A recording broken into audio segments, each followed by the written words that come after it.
Elles aiment la chaleur, pas forcément le soleil, elles détestent avoir les feuilles mouillées, mais elles adorent avoir le pied à l'humidité. Ce sont les tomates.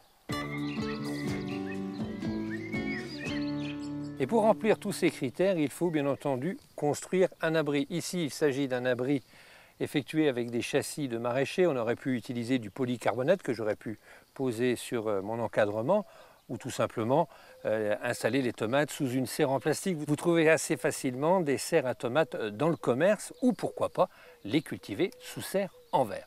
Maintenant, nous allons passer à la plantation des tomates. Alors avant de les planter, il faut toujours tremper la motte quelques secondes, le temps que ça fasse des bulles pour bien imbiber cette motte avant de la dépoter. On la laisse essuyer, on va faire son trou pendant cette même période. Alors un bon trou. Au fond du trou, on peut y mettre une poignée d'ortie. Les orties sont riches en oligo-éléments, en fer, ça permettra d'avoir de plus beaux pieds de tomates. On va arroser le fond du trou.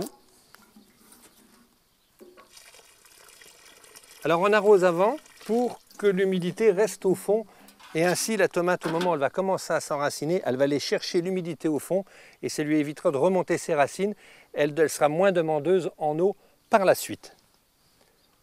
Nous allons planter notre tomate au fond du trou et nous allons associer à notre pied de tomate des œillets d'Inde, des tagettes ou de la rose d'Inde pour éviter d'avoir des nématodes plus tard. Donc dans le même trou.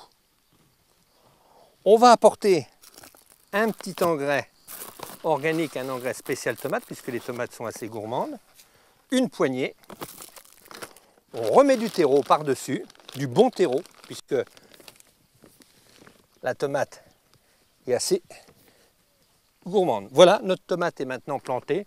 Maintenant, il ne reste plus qu'à attendre la chaleur, le soleil et surtout qu'il ne pleuve jamais sur le feuillage. Lorsque vous arroserez vos tomates, utilisez pourquoi pas un goutte à goutte. Et plus tard, vous pouvez pailler pour éviter l'évaporation d'eau et avoir de plus belles tomates succulentes. Et pour terminer, je voulais juste ajouter que cet abri était surélevé et que l'air continue à circuler autour. À la différence d'un tunnel qui est complètement fermé, les abeilles, les insectes ne peuvent pas féconder les fleurs et vous avez une production diminuée de tomates. Et puis on peut aussi en profiter, s'il fait très chaud, pour couvrir cet abri, pourquoi pas avec une toile en jute.